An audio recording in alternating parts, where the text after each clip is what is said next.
Hello hello good morning সবাইকে। আজ আমি তোমাদের সাথে শেয়ার করব আমার আরও একটা ব্রাইডাল শ্যুটের ভিডিও। তো চলো, সকাল সকাল ঘুম থেকে উঠে আমি ঝটপট করে রেডি হয়ে বেরিয়ে পড়েছি। আর এখন আছি আমি বাসে। আর দেখো, বাসটা পুরোটাই ফাঁকা ছিল জানো। তো তারপর বাস থেকে নেমে আমি যখন স্টেশনে উঠলাম, ট্রেনটাতেও খুব একটা ভিড় ছিল না। তো এখানে আমি ট্রেনে উঠে আমার খুব খিদে পেয়ে গেছিলো, তাই আমি একটা চাল ভাজা কিনেছিলাম। আর এখানে আমি একটা ছোট্ট করে ন্যাপ নিয়ে নিয়েছিলাম, কারণ অনেকটা দূর যেতে হবে আর অনেক কাজ আজকে শ্যুটটা নিয়ে আমি অনেক বেশি এক্সাইটেড ছিলাম, কারণ আজকে আমার সাথে রয়েছে আমার দুটো বান্ধবী, একজন মডেল আর একজন মেকআপ আর্টিস্ট।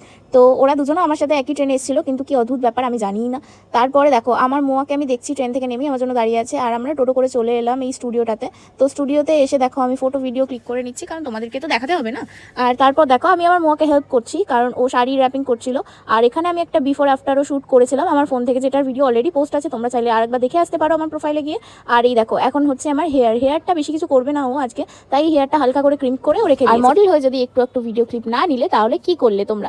আর এই দেখো, এখানে দেখো ও এত সুন্দরভাবে কাজ করছিল না, আমি কাজের মাঝখানে কিন্তু ওকে অনেক জ্বালিয়েছি। আর এখানে যখন আমার আই মেকআপ করছিল তখন আমি ঘুমিয়ে পড়েছিলাম, আর ঘুম থেকে উঠে দেখি আমার বেস কমপ্লিট। ওয়াও, এটা একদম ম্যাজিকের মতো কাজ করেছে। আর এত সুন্দর আই মেকআপটা করেছে, সাথে বেসটা দেখো একটুও ফাটেনি, আর এত সুন্দর লাগছিল কি বলবো আর তোমাকে। আমি ভাবছি আমার বিয়েতে কিন্তু ওকেই বুক করবো, তোমরা কি বলো? তোমরা যদি এরকম ওকে বুক করতে চাও তাহলে অবভিয়াসলি কমেন্ট করে আমাকে জানিয়ে আমি ওর কন্ট্যাক্ট নাম্বারটা তোমাদের সাথে শেয়ার করে দেবো। আর এই দেখো, হেয়ার স্টাইল আমার বেশি কিছু ছিল না আজকে হেয়ারে, তাই বললো আজকে তাড়াতাড়ি হয়ে যাবে হেয়ার স্টাইলটা, তো আগে হেয়ার স্টাইলটা করে নি। যেহেতু আমার সাবেকি লুক ছিল আজকে, তাই আমার ওপর কোনো ক্রিম্পিং বা কিছু সেরকমভাবে করেই নিও। আগের দিনে শ্যুটের যেইটুকুনি ক্রিম্প আমার মাথায় ছিল।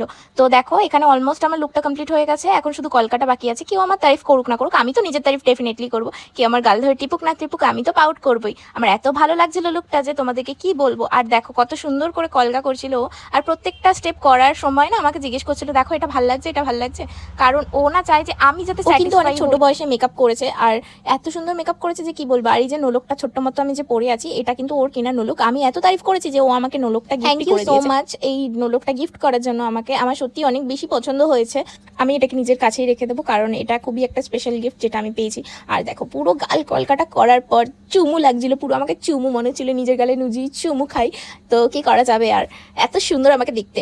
আর এই দেখো, এখানে আমরা দুজনেই কিন্তু লাঞ্চ করতে ভুলেই গেছি যে কখন লাঞ্চ ছিল। তারপর ও আমাকে খাইয়ে দিচ্ছিল, কারণ আমার হাতে তো একদম আলতা ফালতা মেখে আমি তো খুব সুন্দর বউরানি হয়ে সেজে বসেছিলাম, তাই ও আমাকে খাইয়ে দিচ্ছিল।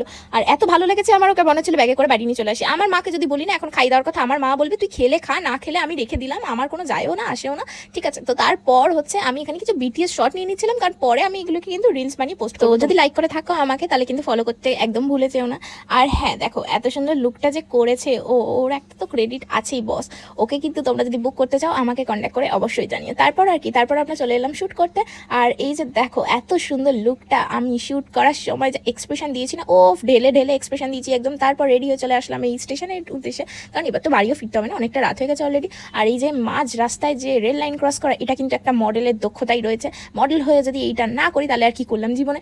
আর এই দেখো, তারপর ট্রেনে উঠে আমি পাপড় ভাজা আর দিলখুশ খেতে খেতে চলে যাচ্ছি বাড়ির দিকে। তো আজকে লুকটা তোমাদের কেমন লেগেছে কমেন্ট করে কিন্তু অবশ্যই জানিও।